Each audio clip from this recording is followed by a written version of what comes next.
जिस जबान से बार बार झूठ बोला जाता है उसमें नाम जपने की रुचि नहीं रहती, रुचि नहीं उत्पन्न होगी। ये असत्य बोलना, झूठ बोलना छोड़ो तो नाम जब चले, बहुत बड़ा अपराध है। इसको छोड़ो, ये कलयुग का वास है झूठ में।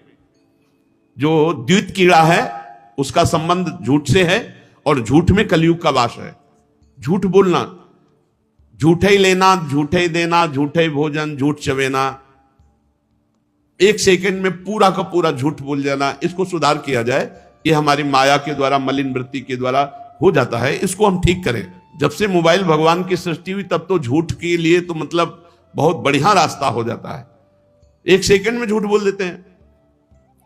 हाँ, अभी तो नहीं मिल पाएंगे क्योंकि हम आज तो अमुक जगह आए हुए हैं, आगरे आए हुए हैं, वहीं बगल की गली में आगरे आए, आज तो नहीं मिल सकते। ऐसे ऐसे झूठ बोले जाते हैं जो बिल्कुल। मोबाइल का प्रयोग बहुत लाभदायक भी है, सत्संग है, स्तोत्र है, बहुत बार हम सुनकर उसका लाभ ले ले। और बहुत कुसंग भी है मोबाइल से, तो कुसंग का त्याग करके सत्संग स्वीकार करें। झूठ बोलना छोड़ने पर योग जागृत होता है। झूठ बोलने वाला योगी नहीं हो सकता, योगी कभी झूठ बोल नहीं सकता। व्यवहार की प्रधानता रखने पे झूठ हो जाता है, परमार्थ की प्रधानता पे डर लगता है झूठ नहीं बोलना।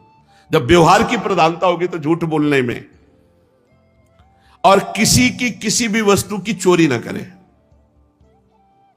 जो चोरी करते हैं इधर उधर, वो फिर योग मार्ग में नहीं चल सकते। और आवश्यकता से अधिक संग्रह करना, भोजन करना, बोलना और सोना, 3 बातों पर तो नियम ले लो। भोजन का एक नियम रख लो, प्रायः 10-15 दिन में घूम के सत्संग में बात आती है।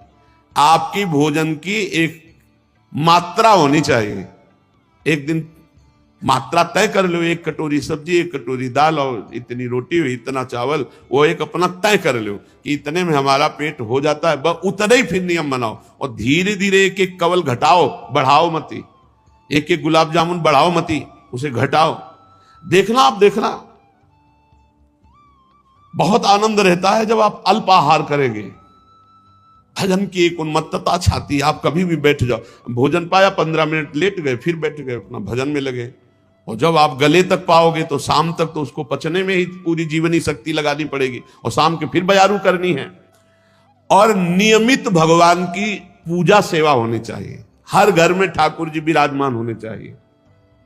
बिना ठाकुर जी के घर है कैसा स्मशान समझो, जिस घर में ठाकुर सेवा नहीं है। जिस घर में ठाकुर सेवा नहीं वो घर है। जिस घर में भक्ति नहीं, नाम कीर्तन नहीं होता, भगवान की कथा नहीं होती, भगवान की आरती पूजा नहीं होती, तो उसमें मुर्दे ही तो रहते हैं। जिन हरि भगति हृदय नहीं आनी, जीवित सौ समानते प्राणी, तो वो मुर्दा जहां तो स्मशान ही तो हुआ। ठाकुर जी विराजमान कितना सुंदर होता है जब किसी घर में जाए, कहाँ है आपके ठाकुर जी? बढ़िया सिंहासन में ठाकुर जी विराजमान, उनका भोग लग रहा है, उनकी आरती हो रही, उनकी कथा हो रही, परिवार के सदस्य बैठकर कुछ मिनट कीर्तन कर रहे हैं। अहो भाग्य, वो गृहस्थी धन्य है जिनके घर में ठाकुर जी विराजमान है, जिनके घर में आरती पूजा। हे माता, वाणी का संयम उत्तम तप है। मौन व्रत 1 मिनट में किसी की निंदा कर देगी, किसी की अवहेलना कर देगी, किसी की प्रशंसा कर, इसको बहुत शासन में रखना चाहिए। इसमें 2 इंद्रिय, एक रसेंद्रिय है खान पान वाली, और एक वाक इंद्रिय कर्मेंद्रिय जो बोलने का काम करती है। ये जिह्वा बहुत संभाल लें। हमारे संतों ने कहा कि अगर 10 इंद्रियों में 1 इंद्रिय काबू में हो गई, रसेंद्रिय, तो 9 काबू में हो गई, और रसेंद्रिय काबू में नहीं तो फिर और काबू। बहुत संभाल के इसको 2 प्रकार से ठीक करो। 2 इंद्रियां हैं, एक रसेंद्रिय, एक वाकेंद्रिय। पहले यही द्वारा इसे कब्जे में ले।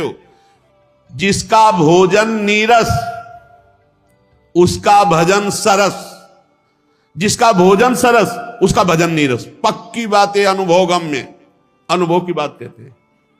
पहले भोजन पर सुधार करो। संसार में अच्छे अच्छे कहने आने वाले पदार्थ जब परोसे जाएं तो अब विरक्त हो, जो मिलेगा पाएंगे, बहुत कम मात्रा में लीजिए। और रूखे सूखे पदार्थों को, जो उचित आहार है उसको ले लीजिए। अच्छे पदार्थों में उचित आहार में भी कम कीजिए, उस दिन बहुत कम लीजिए, उपवास की तरह थोड़ा सा पा लीजिए। लेकिन ऐसा नहीं होता। बहुत प्रभाव अन्न का पड़ता है, बहुत प्रभाव पड़ता है। ये अपने लोगों ने खूब मन को देखा है, आहार का प्रभाव भजन पर बहुत पड़ता है। इसलिए आहार शुद्धि, सत्व शुद्धि, अंतःकरण शुद्धि, भगवत प्राप्ति के लिए उत्साह, भजन के लिए उत्साह। तो वाणी को यहां दो है, रसेंद्री और वाकेंद्री। बोलने से बचो। ये जो सत्संग सुनने के बाद फिर अन्य वार्ता करते हुए लोग जाते हैं, उनसे प्रार्थना करते हैं, मौन जाइए नाम जप करते हुए, या सत्संग के विषय में ही चिंतन करते जाइए। ये सत्संग सुना, इसके बाद फिर प्रपंच की वार्ता करते हुए जा रहे हो, ये ठीक नहीं है। सत्संग का विस्मरण हो जाएगा।